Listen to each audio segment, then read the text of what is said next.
할렐루야! 우리 함께 하시는 주의 이름을 찬양합니다. 이 시간 우리 모두에게 하나님의 사랑과 은혜가 넘치기를 원합니다. 오늘은 우리가 하나님께서 우리에게 이루어 놓으신 새로운 삶에 대하여 살펴보는 두 번째 시간입니다.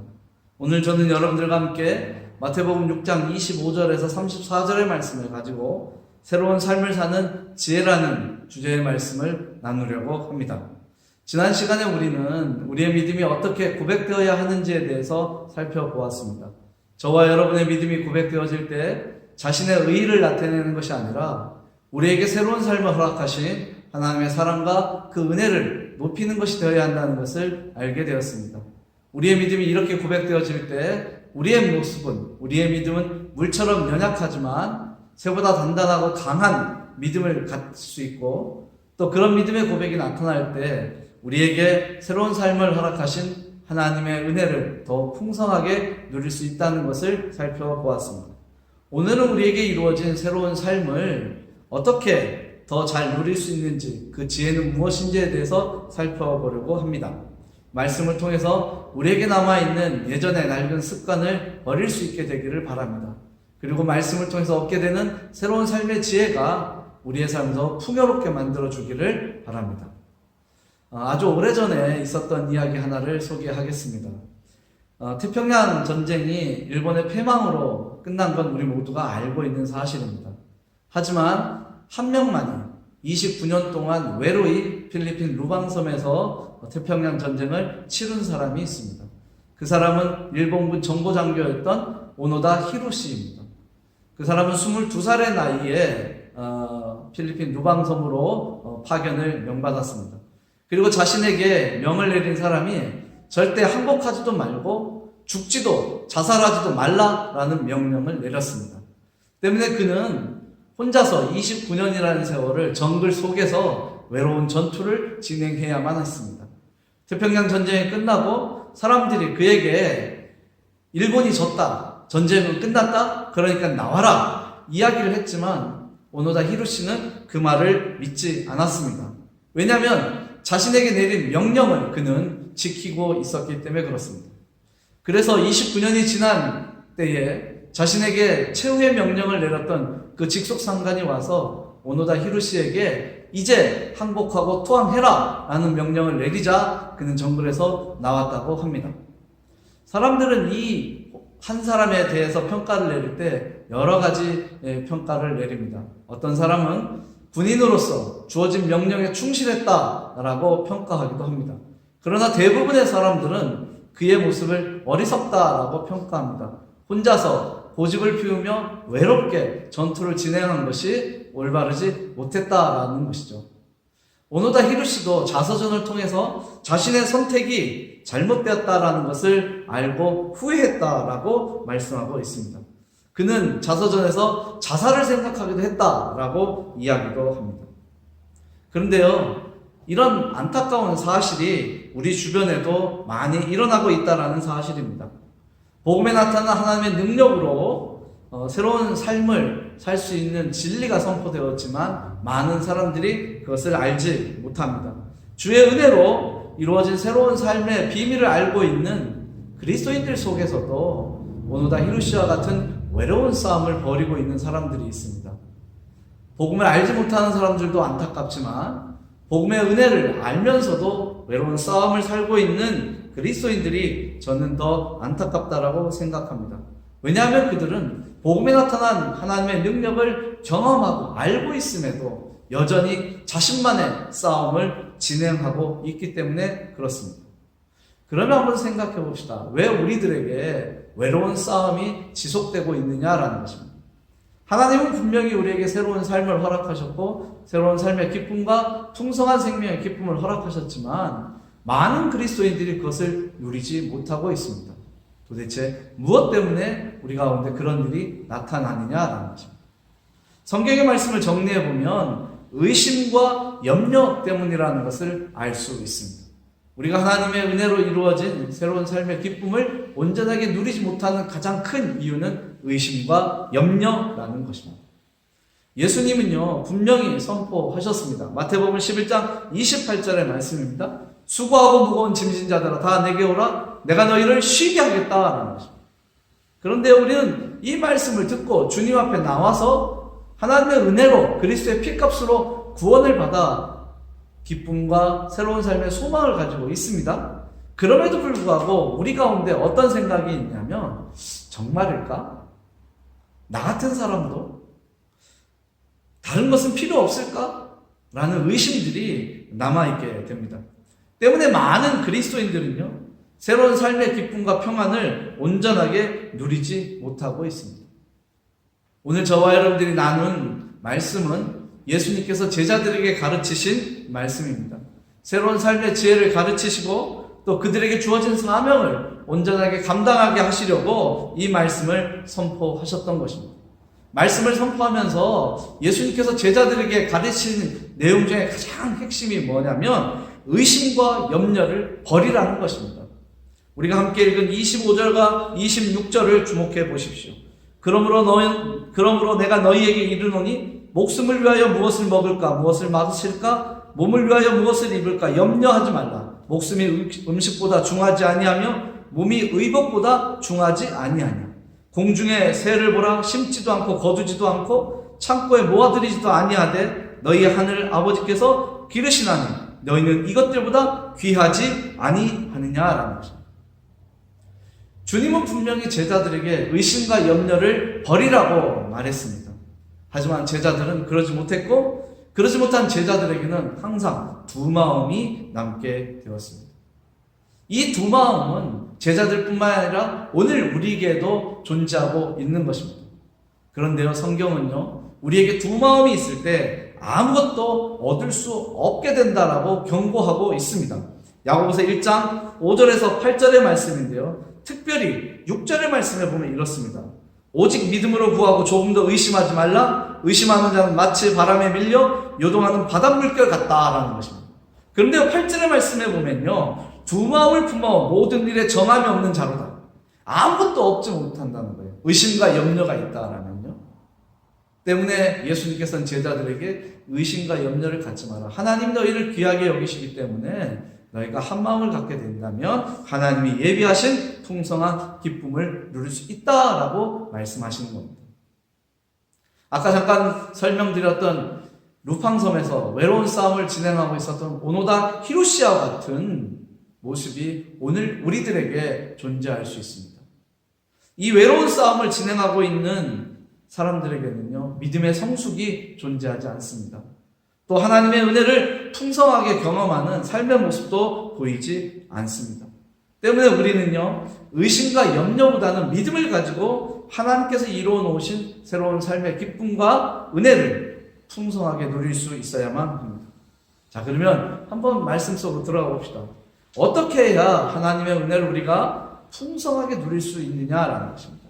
그 지혜가 무엇인지 말씀을 통해서 찾아보길 원합니다. 첫째로 성경은 하나님이 우리에게 가르치시는 새로운 삶을 누리는 지혜를 이렇게 말씀합니다. 자신의 생각과 뜻을 버리고 하나님을 믿고 의지하라는 것입니다. 27절의 말씀에 우리는 좀 주목해야 합니다. 너희 중에 누가 염려함으로 그 키를 한 자라도 더할 수 있겠느냐라는 것입니다.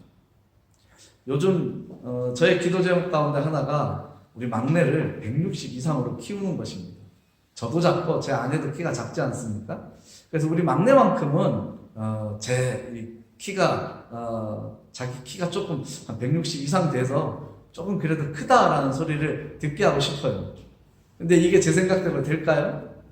그렇다면 180으로 가져도 되겠죠. 그런데 제가 염려한다고 제 아이의 키가 그렇게 크지는 않을 것입니다. 그런데요, 우리가 살면서 가지고 있는 근심거리는 이것 말고도 정말 많습니다. 왜냐하면 세상이 우리에게 근심거리와 염려할 거리를 너무나 많이 가져다 주고 있기 때문에 그렇습니다. 의식주의 문제라든지 또 자녀와 가족의 문제라든지 또는 진로의 문제들, 이 모든 것들이 우리를 끊임없이 괴롭히고 있습니다. 또 우리는 외국에서 이방인으로 살다 보니까 남들이 겪지 못하는 근심거리도 가지고 있습니다. 때문에 세상을 살면서 우리는 여러 가지 이유로 우리의 삶이 흔들리는 것을 경험할 때가 있습니다. 그런데요, 성경은 우리에게 말씀하고 있습니다. 예레미야 17장 7절의 말씀입니다. 여호와를 의지하며 여호와를 의뢰하는 그 사람은 복을 받을 것이다. 여호와를 의지하며 여호와를 의뢰한다라는 것입니다. 이 말씀은요, 흔들리지 말라라는 것입니다. 저와 여러분들의 삶이 여러 가지 이유로 흔들릴 수는 있습니다. 우리는 연약하고 바람에 흔들리는 갈대와 같은 존재이기 때문에 충분히 흔들릴 수 있습니다. 그러나 우리의 믿음이 하나님을 향하고 있고 하나님을 의지하고 하나님의 말씀에 붙들려 있다면 우리는 하나님께서 예비하신 새로운 삶의 기쁨과 풍성한 생명의 기쁨을 누릴 수 있습니다. 우리는 성경의 말씀을 보았습니다. 시편 125편 1절의 말씀을 보았습니다. 여호와를 의지하는 자는 시온산이 흔들리지 아니하고 영원히 있음 같도다. 하나님을 의지하는 자에게 주신 약속입니다. 시온산이 흔들리지 않는 것과 같이 영원히 있겠다라는 것입니다. 우리는 비록 연약하지만 하나님의 은혜를 믿고 하나님과 더불어 함께할 때 우리는 그 무엇보다도 귀하고 강한 존재가 될 수 있다라는 것입니다. 때문에 우리는 하나님을 믿고 의지해야만 합니다. 하나님의 말씀은 우리들을 인도하는 인도자입니다.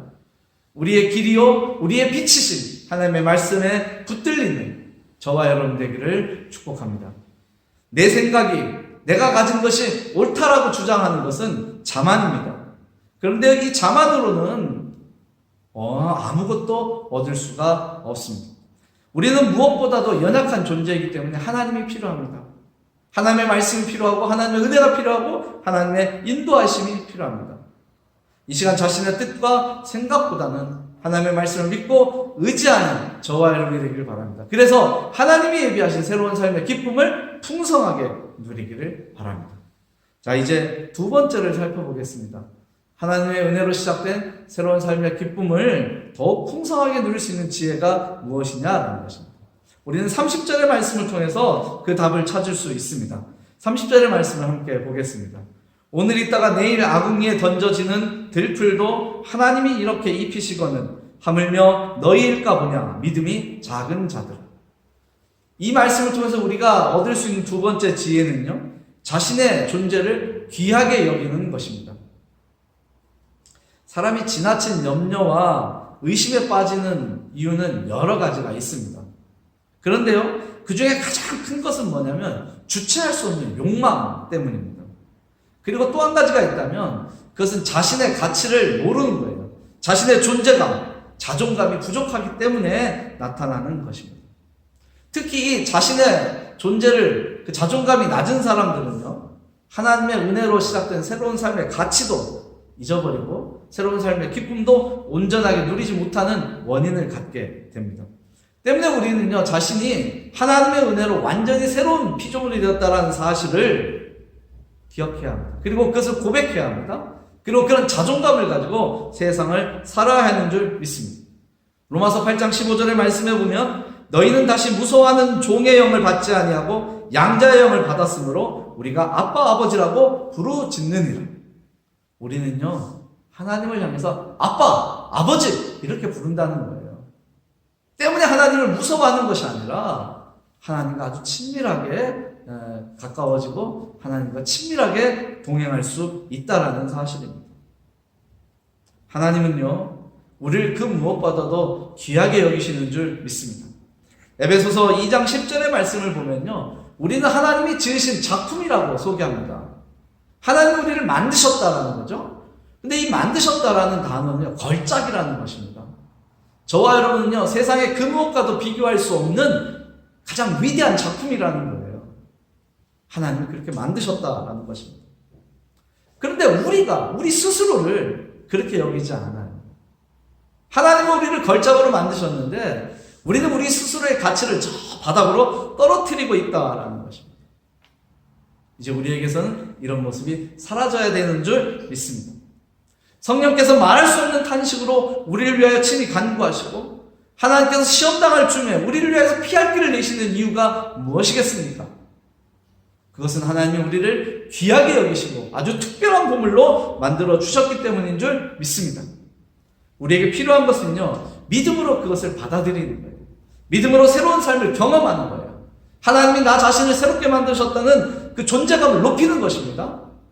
연약하고 부족하지만 하나님이 그렇게 만드셨다는 거예요.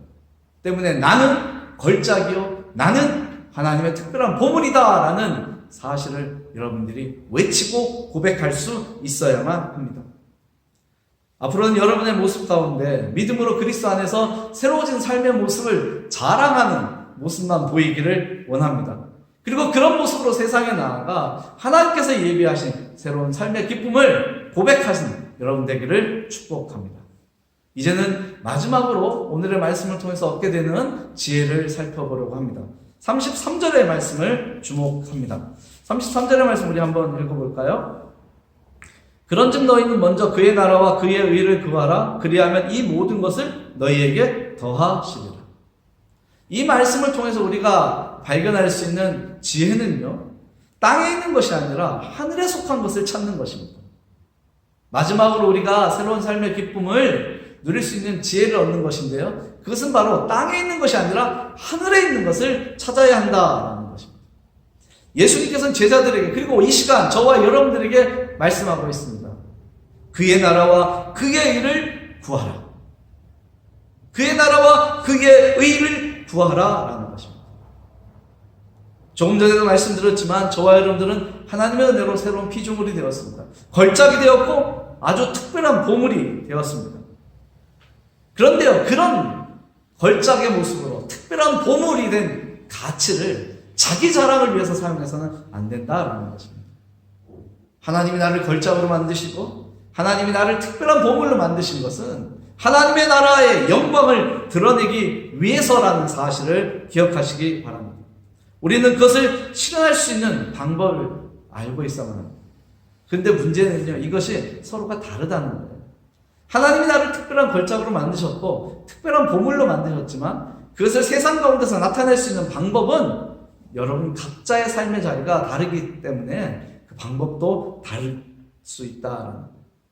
하지만 분명한 사실은 뭐냐면 저와 여러분들이 하나님의 나라와 그의 의를 추구할 때 우리가 알지 못하는 크고 놀라운 비밀을, 또 새로운 것들을 경험할 수 있다라는 것입니다. 예수님은 제자들에게 말씀을 하셨습니다. 무엇을 먹을까, 무엇을 입을까, 무엇을 마실까 염려하지 말라는 것입니다. 그것은 이방 사람들이 구하는 것이다라는 거예요. 하나님은 우리를 특별한 보물로 여기시고 이미 모든 것을 예비해 놓으셨는데 자기 만족과 자기 뜻을 추구하려는 사람들처럼 이것저것 찾아다니지 말라는 것입니다. 아까도 말씀드렸지만 염려하는 것으로 모든 것을 얻을 수만 있다면 세상에 많은 사람들이 많은 것을 가질 수 있습니다. 하지만 결코 그렇지 않아요. 새로운 피조물이 되지 못한 사람들은 지금도 그것을 모르기 때문에 여전히 염려함으로 더 많은 것을 가지려고 합니다. 그들에게는 소망이 없습니다. 하지만 우리에게는 하나님이 주신 소망이 있습니다. 이 소망을 가지고 우리는 하나님이 원하시는 일들을 행해야만 합니다. 하나님이 우리에게 소망을 주신 이유, 그것은요, 부활하신 예수님처럼 하나님 나라의 새로운 모습으로 참여한다는 것을 알려주기 위한 거예요. 때문에 무엇을 입을까, 무엇을 마실까, 무엇을 먹을까 염려하는 이방 사람들처럼 땅에 있는 것을 찾는 것이 아니라 우리에게 부활의 소망을 갖게 하신 하나님을 위하여, 또 하나님의 나라를 위하여 하나님의 것을 생각하는 저와 여러분들 되기를 바랍니다. 세상은 우리에게 실패와 좌절을 경험하게 만듭니다. 그리고 많은 함정과 덫을 만들어서 우리가 그렇게 걸려 넘어지기를 바랍니다.